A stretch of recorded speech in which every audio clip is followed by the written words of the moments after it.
Good afternoon, everyone, and good morning to those on the European continent. Welcome to the first ATF Floating Series. This 35-minute session will give us an update on the unique market that Malaysia has become. Joining us are veteran buyers from significant platforms in Malaysia. With us today, we have Irene Zainal, Director, IP Animation and Licensing and Merchandising from Media Prima Berhad. Kevin Fu, Manager of Content Distribution from Juita Viden Group, and Shaun Lee, Director of Teleview Asia. We're also privileged to have Johary Mustapha, Founder and CEO of Forest Interactive, joining us as this session's moderator. He will begin the session with a quick overview of the market, sharing some exclusive statistics. Let's welcome Joe as we begin this session.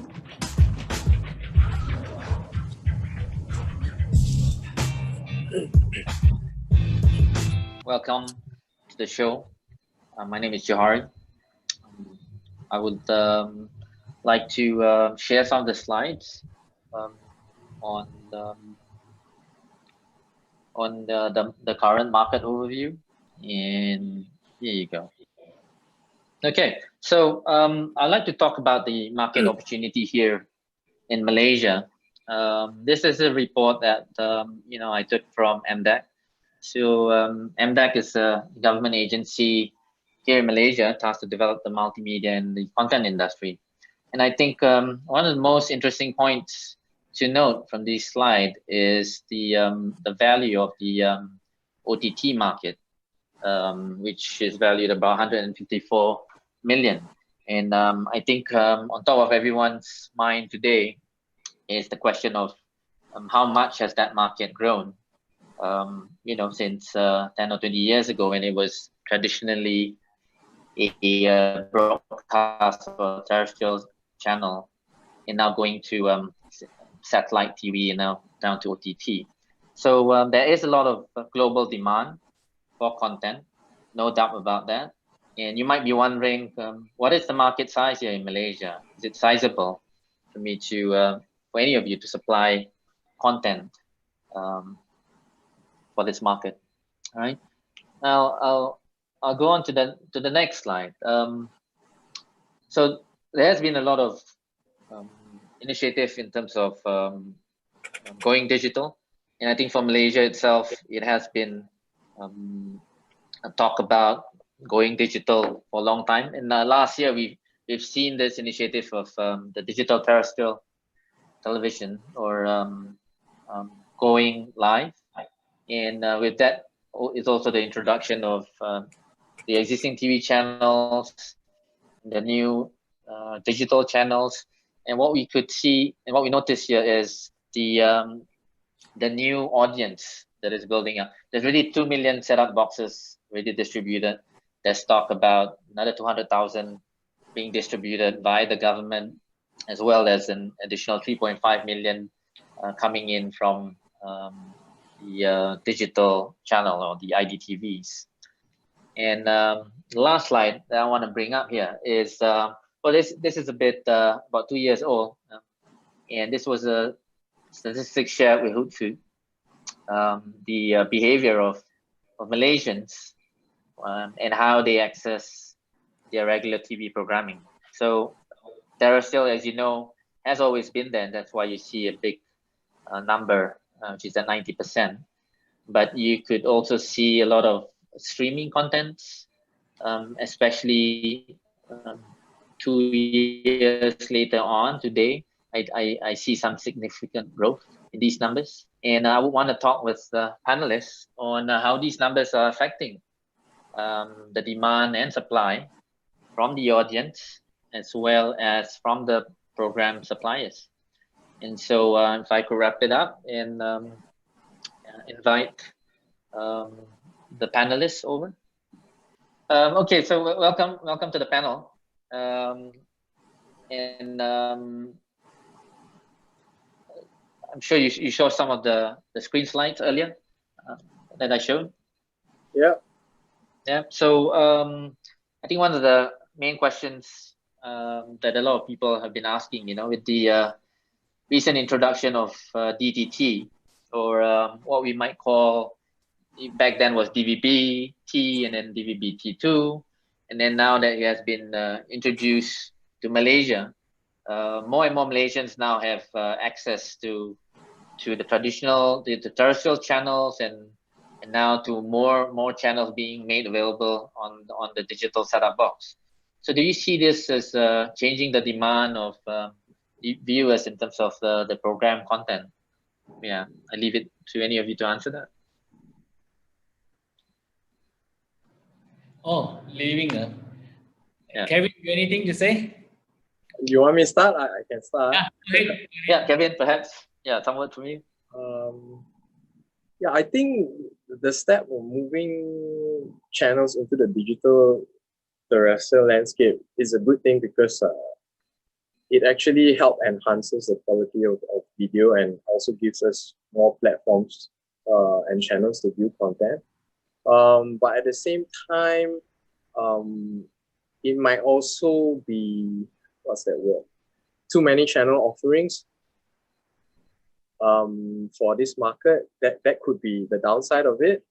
But it all depends on the channel offering. So technically, if you start out a channel that is niche to a certain market, then you are able to create demand and maybe offer a service and content that is not offered elsewhere. Then that could be an advantage. Yeah. So it actually depends how you look at it. And I think the demand for content is actually growing more and more every day. People are consuming more content. It's just that they're consuming it via different platforms. That's why you see a big growth in like OTT platforms, like streaming services, YouTube, short videos, IGTV, Netflix, and all the other streaming services. So this is actually affecting the traditional TV landscape as well. So they're facing like stiff competition from OTT platforms. But then again, it gives it gives these channels opportunity to also differentiate themselves in terms of their content offerings to OTT players and to basically strengthen their position. Yeah. Yeah. How about you, Shaun? Do you see this as it enlarges the viewership? Does this significantly say that, hey, there's more demand now for programs now that the viewership audience is enlarged because you have technically more users who log on from these digital channels? And do you see as there's more demand there in supplying the content? Well, I look at it this way. The demand maybe is there, but again, there's a certain, how should I say, there's still a certain limit or limitation to Malaysian market because the local content are always there, number one. Then you have talking about the foreign content. Foreign content with all these digital platform, whereby there are a lot of other illegal setup box, just TV box, also coming to play. Yeah. So I think that it is a great challenge, and for Malaysian market, for people like us distributor, it's also station and this digital broadcast platform. We don't really have a lot of OTT platform. Even though we have OTT platform in Malaysia, I do not know what is the status, how many people go to the OTT platform and view the programs. Most of the programs, yeah. So actually, it's now, yeah, no doubt there are a lot of contents with a specific content, very, very unique, yeah, but it's still very limited to certain category. In Malaysia, we have a certain budget on buying certain programs, that kind of thing. So we have parameters on delivering content from abroad. Interesting. Now that you mentioned about content, I see, especially here in Malaysia, animated programs have been gaining so much popularity. And, those animation series that you see here in Malaysia, you should probably be more well-versed with the likes of Upin Ipin or Bobo Boy, and it's becoming a global phenomena, yes. Right? So how do you see them as an IP? I mean, I'm sure there's a lot of animation from all over the world, right? And coming into Malaysia, is there a set of requirements that they have to achieve before they can be marketed here in Malaysia? Any specific benchmark? How to be marketed? I think perhaps if the TV station and the content provider or the foreign distributor maybe share some time. I mean, if they would have a special limit on how much the airing time they have or digital platform they're allowed to have, I think maybe that would be one alternative. Yeah. But how do we structure that? Yeah, because the number of hours is limited. Yeah. How about you, Kevin? Is animated series something that you look at as a programming content for you? Yes, as a matter of fact, we are constantly buying animation content because we do have a few revenue share slots on Media Prima, which airs children content on Saturdays and Sundays. So I think for sellers that want to come into the market and sell their animation or IP or to have them broadcasted on channels, they have to look at a few things because Malaysia is it's a Muslim country. So there are a lot of religious sensitivities and censorship laws. So I think something that's safe is something like animation that has family values. It teaches maybe a little bit of good things, to kids. So family values and kids with, they like action. So that's why Agent Ali and Bobo Boy and Agent Ali and Bobo Boy is doing so well because it's action oriented. It's like kids, they are superheroes with gadgets, So I think those kind of animation is quite universal, and I think it works well around the world as well. And that's why you see other foreign animations like in the past, like Ben 10 or like even Captain Planet, with the rings and all, it works so well because they're kids, they are superheroes. That is universal at the end of the day. Yeah. And I think we have Irene in the house. Irene, did you hear us? Yes, I am. So I don't know what happened to my other email. I'm so sorry. It's okay. It's just in time, actually. We were talking about animated programming or animation series becoming very popular here in Malaysia. And I'm sure the viewers would love to understand, is there any criteria, yourself being from a TV network on, what works here in Malaysia, or, if you have any of these content suppliers or producers out there, is there any benchmark, any specific benchmark that you have before you decide on which animated program to go with? Okay, as I mentioned to Lunita, I won't be speaking on behalf of a broadcaster because I'm actually only doing from studio.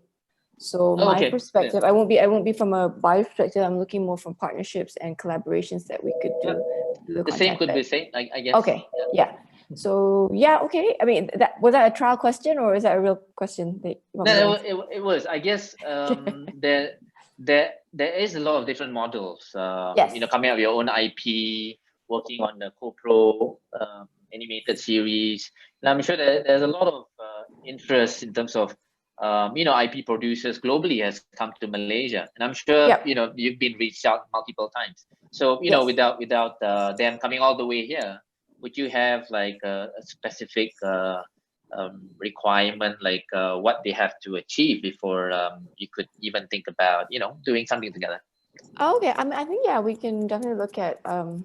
I think the content needs, the animation, the quality, the storyline needs to resonate well with the audience. If it's a universal theme, then that works well. I think at Media Prima, we're more interested moving forward in terms of being able to collaborate with IP co-ownership and production.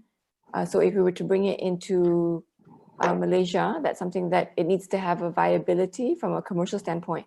Then we share it with our sister TV channels from this angle. I mean, the TV side, they can actually buy themselves, but in terms of making sure that we can stem off additional revenue streams, apart from TV sole edX, then we look at the licensing and merchandising aspect of IP ownership or collaborations through animation. Would you say there's a lot of local customization needed, bearing that Malaysia has a mixed race and mixed culture? Is that really important? There's no hard and fast rules, I think. I think over time, it just needs to ensure, like, I mean, there are stories like Paw Patrol where last time dogs were not allowed, but now it's done really well from an aspect of licensing, and it's one of the best licensing products in Malaysia that's being sold. And also there's Baby Shark. So there's many things, no one hard fast rule. I think it just needs to be able to reach out. Quality of the animation looks good, and it has a marketing plan to some extent. I believe that would help. Yeah, fair enough. So Shaun and Kevin, so assessing TV channels today are no longer like before. Those days you're only limited to just a few TV channels. I still remember back then it was only 3 for me. But today here in Malaysia, the viewing experience is divided into really multiple channels. One of the most popular one being mobile, or often referred to as OTT. This seems to be a very popular keyword being mentioned now. Now, have your buying behavior changed with the emergence of this multiple channel, OTT or IPTV being one of them? Has that changed at all as compared to before? Kevin, perhaps? Okay. I think our buying patterns are still similar. The only thing is that with OTT emergence into the industry, we might need to be more strategic in terms of the windowing when we buy content. Then we have to prioritize. Do we actually sell it to OTT first, or do we actually sell it exclusive to pay TV or free TV? It depends. So like it's a willing buyer, willing seller market. So if whichever platforms that sees the value of the content and want that content from us, and want to buy it straight out exclusive to block out other platforms, then we will give the priority to them. But at the same time, it's a challenge to actually sell the content once it's actually aired on a certain platform, because sometimes if Astro wants it, then Media Prima say, oh, it's shown on Astro, then we don't want to air it, right? Or even on Netflix, if Netflix has it, then maybe Astro don't want it, because they're basically trying to secure and defend their position, right? Yes. So it all depends. I mean, in terms of the genre of the things that we buy, it's still more or less the same. We've been doing it for like close to 40 years. The company has been doing it for close to 40 years. So it's just that the way of windowing, the way of strategizing how you're going to sell is different. Okay, all right. Before we continue, I'd like to mention that there'll be a poll happening right about now. So for the audience, please do partake while we continue to engage in this discussion. And Shaun, I mean, talking about OTT and IPTV and all these different channels, has that changed in terms of the content formatting? Back then, I still remember one season that's 12 or 13 episodes, and today, is it still the same formats for all these other different channels or different formats in Malaysia? I kind of agree with Kevin. I think so far I don't see there are big changes in terms of all this. The buying pattern is quite similar, but again, I think it's more, if all these platforms, if they want to buy the content, they want to know how to generate the income, whether it can be generated, how far whether is it viable to have this content. Again, I come back to my initial saying just now.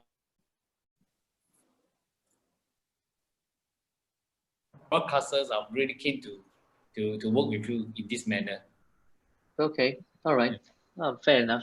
And I also have this question, because we see so many contents, both local and international, and so it's always a combination.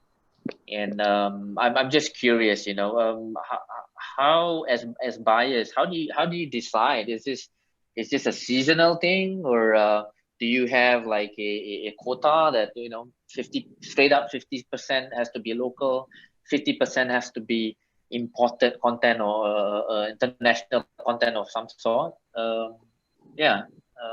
Perhaps Irene, if you could share with us.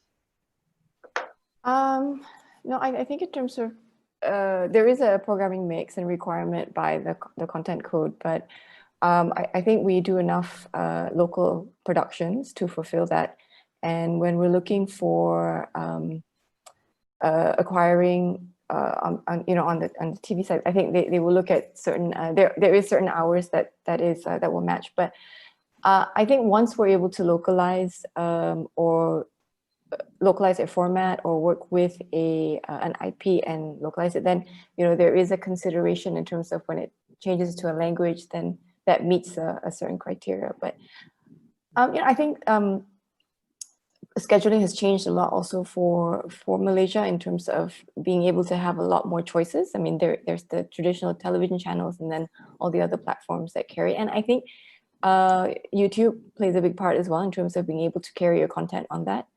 I know there isn't necessarily a direct buying or acquisition, but I think it's part of the programming mix to be able to have your content available to the audiences wherever they are. So I think that's quite important. So again, I think we need to move away from a set traditional method of programming, because I think as long as your content is available across all medium. So I think that's something maybe in terms of when we're looking at content, it needs to be able to sit or travel onto multiple platforms, especially if Media Prima, we own across the board different media, so that we work with digital partners like YouTube as well. And I think that's important to be able to have the content to be able, in terms of rights, in terms of a distribution sense, that it needs to be able to travel to multiple platforms. Okay. What about you guys, Kevin and Shaun? I mean, is it local content on your priority list, or is there a lot of room for international contents to come in? What do you guys think? No, I also look at local contents, but to distribute abroad. Yeah, but again, the broad content, we also acquire some, but again, it all depends on which segment, which timeline, the kind of things, which category, who are we competing with, how many are there that are going in, the kind of things. Yeah, we still do, but it's very, very specific and getting smaller and smaller because we have a lot of competitors outside there. Yeah, and then the TV station they themselves are going direct, so challenging this time actually, this couple of times. How do we proceed from here?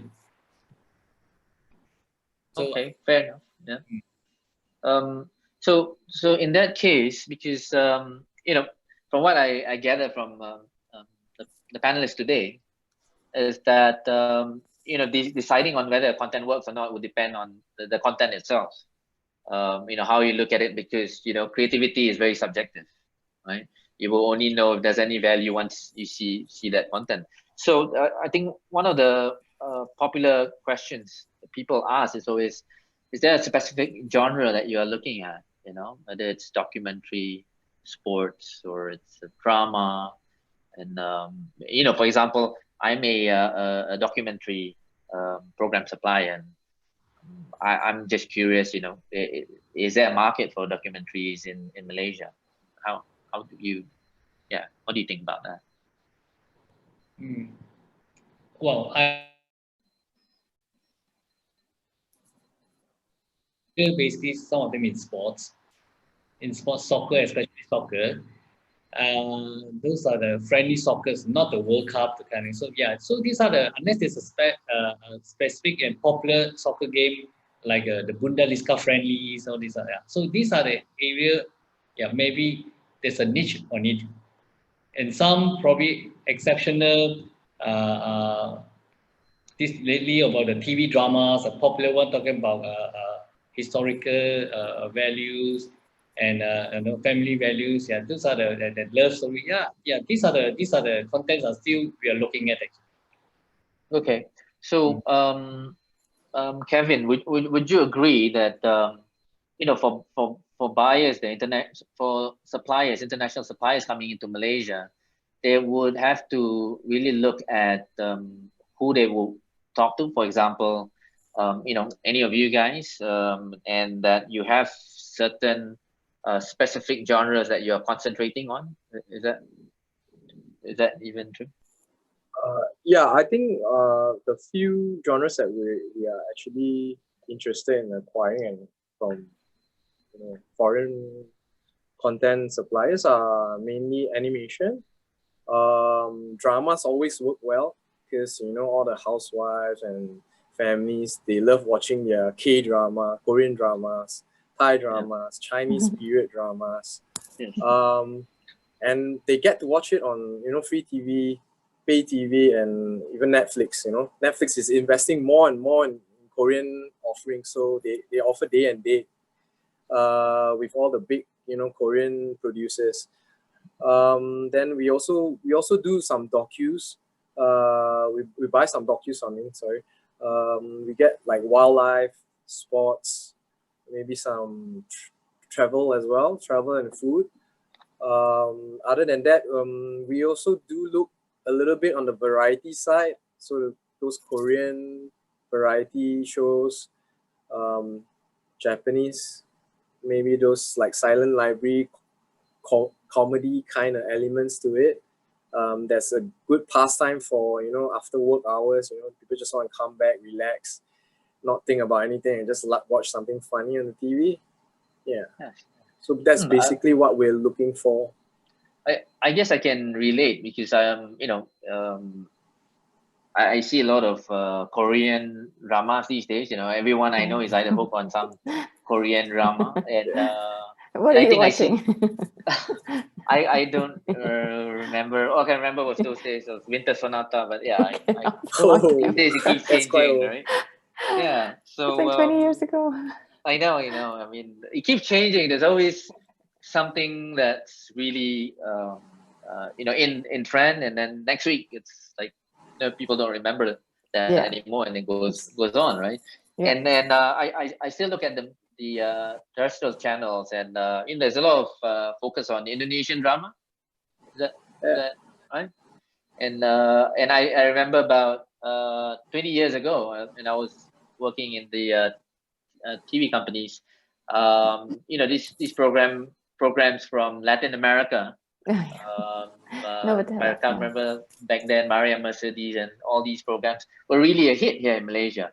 Now, having said that, some of you said Korean, I said Indonesian, and of course, 20 years ago, Latin content. A lot of these audience that we have, they come from different continents. So is there a specific continent that we're looking at mostly, or is it just Asian content? Irene, if you can help us out with that. Yeah, no, I don't think it's specific. I mean, I think there are trends, and there will be some content that comes out more emerging from certain markets, but specifically for animation, I think it's global. I think as long as the storyline is universal enough, again, it goes back to the quality of the animation. In my portfolio, I'm speaking on that behalf.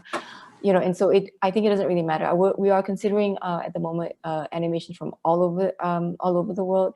Obviously, Korean animation is actually very well received as well.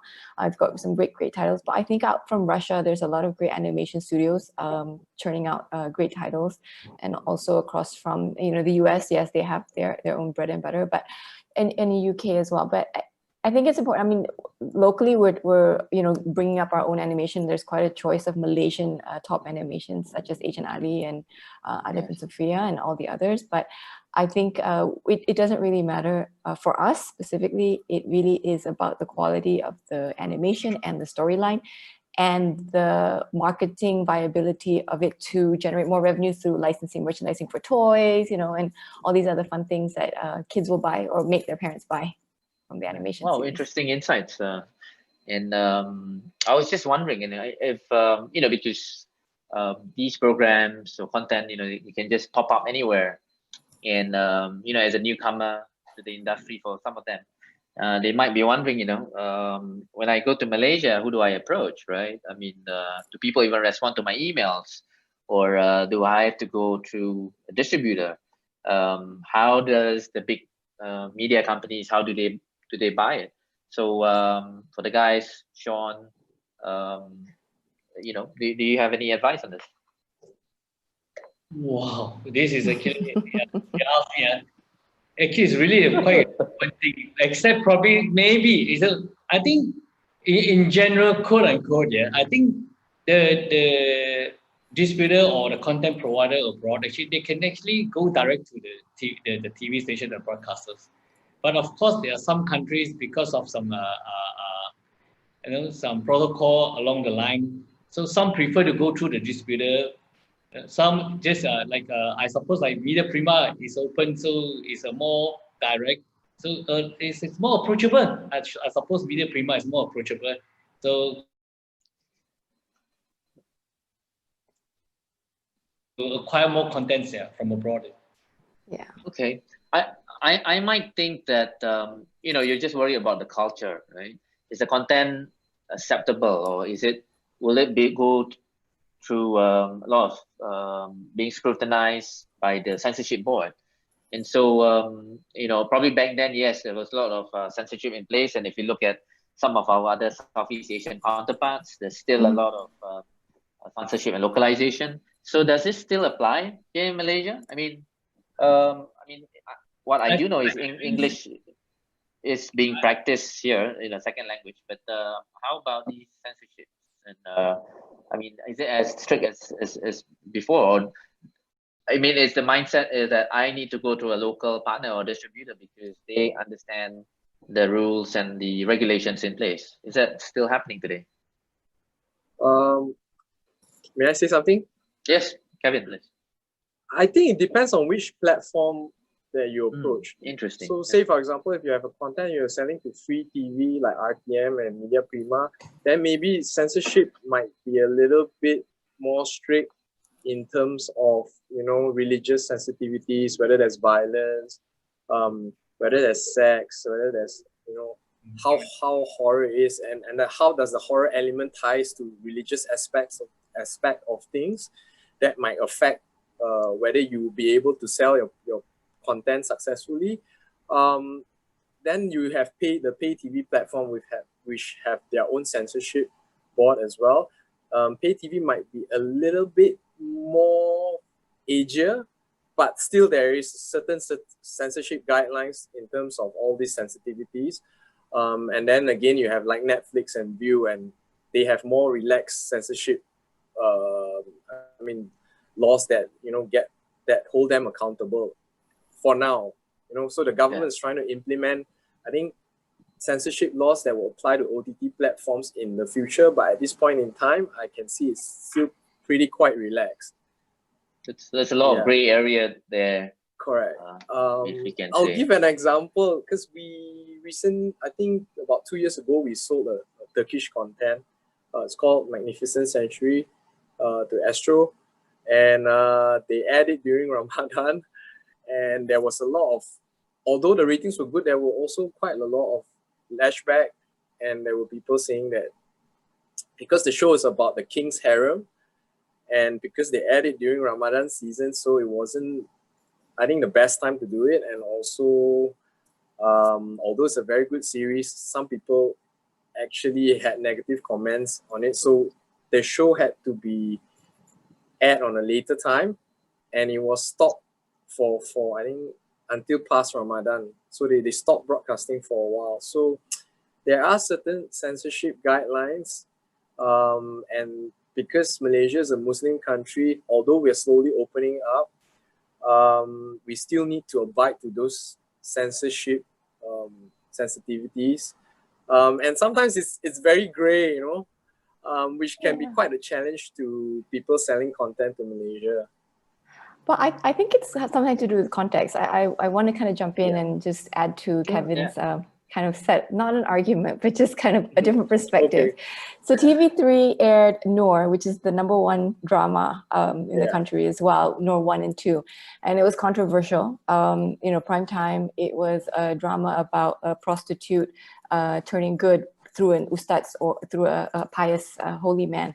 And that was done about 2 years ago. It started, and that was aired also in the month of Ramadan. But I think it depends on the context of the content. I think censorship allowed that because there was teaching in it, obviously, and into a positive light from, that you can't judge any person, and there was a religious teaching. So just to kind of add a bit of spice to Kevin's comment, I think it depends on the context. I think I'm not saying the rules, but censorship we're governed by censorship for the free to air and it's very important. We need to keep in line for the content code. But I think it depends on the context of your content and what the messaging that wants to come out of it. So yeah, I mean, Kevin is right in that perspective, but I just wanted to add in that TV3 also did was very controversial. There wasn't so much of a backlash. I think people were intrigued by the storyline, the fact that an ustad, a holy imam, actually went and tried to reach out to a prostitute in this, and tried to change her into to somebody better, and eventually she became the wife, and then the story, there was other sub stories. But I think it depends on context. I think censorship is looking at it from that perspective as well, as long as there is a positive teaching from it. Yeah, I totally agree. Thanks for adding that in as well. Yeah, because like I think no is good because it's about redemption, and also because the character was forced into like prostitution. She grew up because her mom was a prostitute, and she wasn't like, it wasn't her free will to do it. She was like sort of forced, and she knew that it was wrong. And she wanted to be a good Muslim, and she ends up getting together with Ustad, right? So at the end of the day, it's like, it might be sensitive, the topic as a prostitute being on air, but like it has to have a good ending. Like there's a good result and moral teaching that, despite your upbringing, despite your environment, if it's bad, but like there is a strong need and desire to change yourself, to be a more religious person, to be a morally positive person, then But for like Magnificent Century, we had the issue was because it's the king, right? Is of the Ottoman Empire. He's supposed to be like a figure of the Islamic world, and yet he has his own harem, which is sort of like taboo, not really Islamic like. So that's why it wasn't really well received. So and I think maybe because of the dressing is a little bit saucy as well. So we had to edit a lot of things on behalf of our clients through our own course as well. But at the end of the day, I think it's a good show. If I can ask, Irene, you did mention the content code. And I see Malaysia as being very active in this. We have bodies such as CMCF, Communication Multimedia Content Forum, where I see a lot of not to say debates, but it is more made transparent and known about if there's a complaint, then it could be brought up for deliberation whether that content is all right or not. And have you feel Malaysia has got just the right regulatory framework, or just a very open framework that people are not afraid that the content will just be taken off? At least they get the choice to voice it out and understand the rules behind it. What do you think about that, Irene? Yeah, I think we have a very active CMCF and also NCMC, and I think viewers are anytime they can write in, and we do take all complaints seriously when it's lodged. It's also enforced. There are penalties such as fines and those sessions. So I think we have a very active. I wouldn't want it to be any more, because I think too much of regulation. My TV colleagues, I think there's a lot of regulation, but I think it's good. It keeps us on our toes, and I think it's good that the audience are able to express themselves, and we take that seriously as well in terms of abiding by the regulations. Okay, that's good. Just some questions here from the audience. I think there's about 4 questions, and if I may get very short answers from you, either yes, no, maybe, or depends on, in less than 20 words or so. So one question is, for any of you in the panel, are you interested to do co-development with Latin American companies? Yes, no, or yes, if it's animation, yes. Okay. Okay. How about you, Shaun? Or yes, of course. I can. Okay, we're always open, because I think we did a telenovela format about 3 years ago with Media Prima. So we bought a telenovela format called Dulce Amor. And it's been locally adapted. So we're still looking for formats, because we have a production arm as well that produces local Malay dramas as well as movies. So as long as the story is good, it relates to the Malaysian audience, it has good teachings, and there's a little bit of like love triangle, then yeah, Okay. that's a perfect Okay. formula. All right. That was a bit choice of words. Yeah. Let's keep it a bit short. Next Okay. question. Speed round. Are you Okay. any of you willing to buy travelogues? This one's specifically coming from the east, from Japan. Any of you interested to buy travelogues?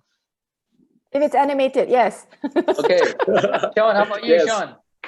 Yeah, for me, well, it really depends. If I can get some, how should I say, some maybe some airline, you know, there's a like a tourism kind of thing can promote each country and get.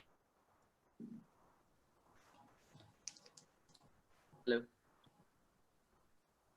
If there's a commercial value, it can generate some commercial value on that. Okay. Yeah, program. that makes sense. That makes Yeah. sense. So then Okay. I'll approach any platform. Look here, this is the one that can generate the kind of income. Yeah. Okay. Good. All right. Next question we have. What is the appetite for premium drama? I know this might be, sound like a long answer, but is there an appetite for premium drama? So definition of premium drama. What do you guys think? Premium drama. Whoa. I don't know. What is a premium What's drama? considered premium drama? Sorry. Right. I guess it's subjective based on how popular it is, right? Or is it just a big budgeted item? I don't know. Is it I like see. Okay. like big production cost, period pieces? I might think that with premium drama comes a bit more higher cost of acquisition. I mean, looking at the market here in Malaysia, and then some of it our currency being in ringgit as compared to USD or euro. Are companies willing to spend for premium dramas? I remember back then, 20 years ago, it was Who Wants to Be a Millionaire. So that was a premium kind of game show, right? Mm. But today, I mean, if there is a premium drama, and in this case from the UK, would you be interested? And I guess it goes back to show me the content, and then we'll see whether that works. Is that true? Yeah, I If think we of can late- get premium yeah. dramas for a reasonable price, yeah. Okay. I think of late that probably it probably defines, I think, mostly Korean dramas at this point. Just Yes. them being premium at this point and being able to pay top dollar because it will reach out to the eyeballs that we require. So you're saying Korean is in your radar? For my TV colleagues, yeah. I mean, I know that there is that hunger for that. Yeah. Okay. All right. And last question we have is which is quite general.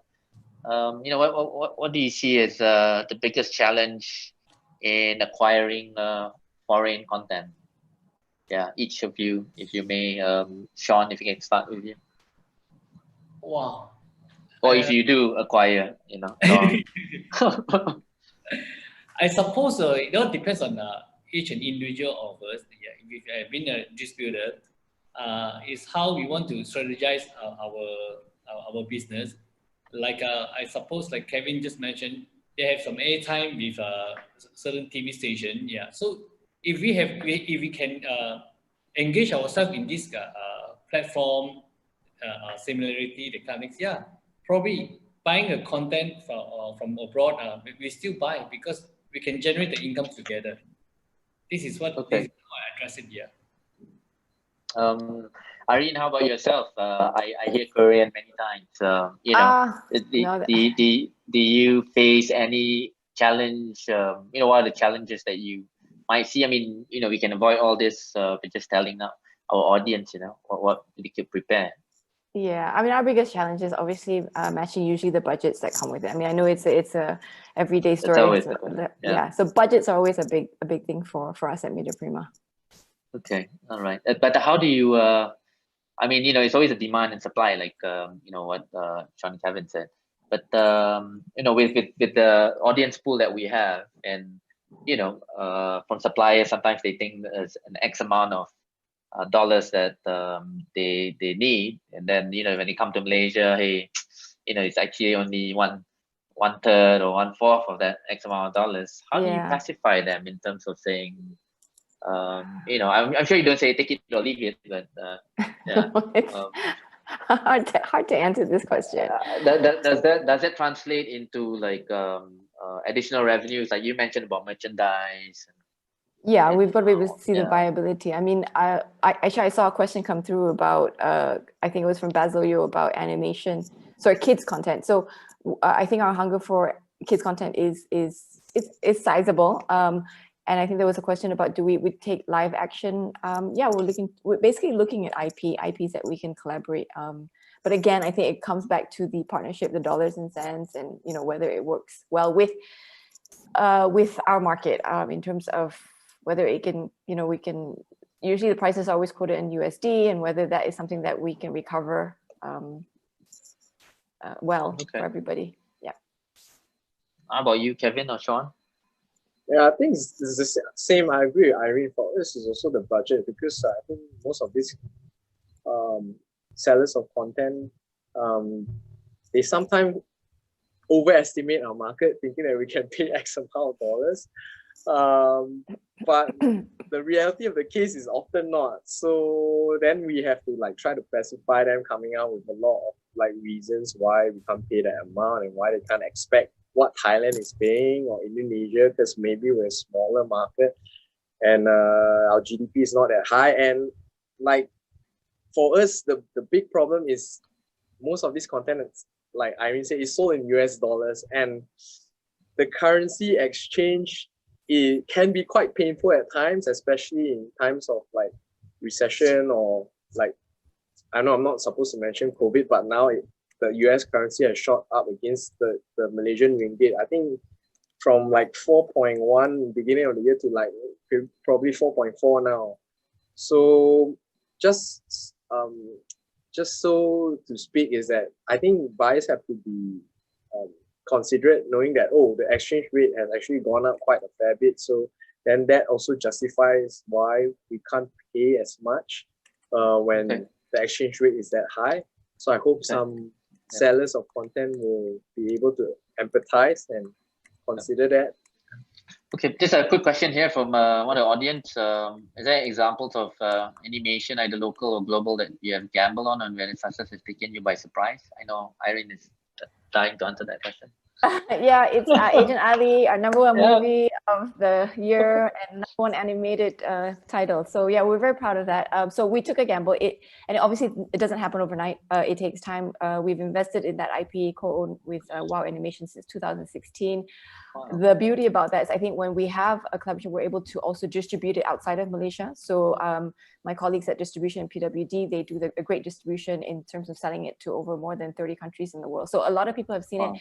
It's also got a lot of traction for the movies right now. We've released it in Singapore, Indonesia, and also in Brunei, along with Malaysia. But it's the number one movie, and we're very happy with it. So that's the big gamble in terms of investment and time and effort. But so far, it's good. It's been a good story for us and our animation partners. Now that's really interesting. You're saying it's just not Malaysia, but using Malaysia as a hub or the bed to launch into all these other countries in Southeast Asia. Is that right? Yeah. So I mean, it's even in MENA. We've done. It's been shown in MENA, the series, the Agent Ali series 1 and 2. So my colleagues at PWD has sold it across the globe, and it's been really successful. And I think there's, unfortunately, also post-COVID, I think there will be more interest outside of. In China, and also in the European and other countries as well. So there's been a good response to that. So animation takes time. So I know there will be probably, I welcome all queries, or you can share proposals with me, but it does take time, to not overnight, but it takes time. So we will be selective, but if you have a good animation, we're more than happy to look at it and speak. Okay. Thank you. I would like to thank all the panelists. I think we're reaching the end of our session. So don't forget to tune in tomorrow at 4 p.m. Singapore time as ATF takes on another session and dwells into the market of the Philippines. So see you tomorrow.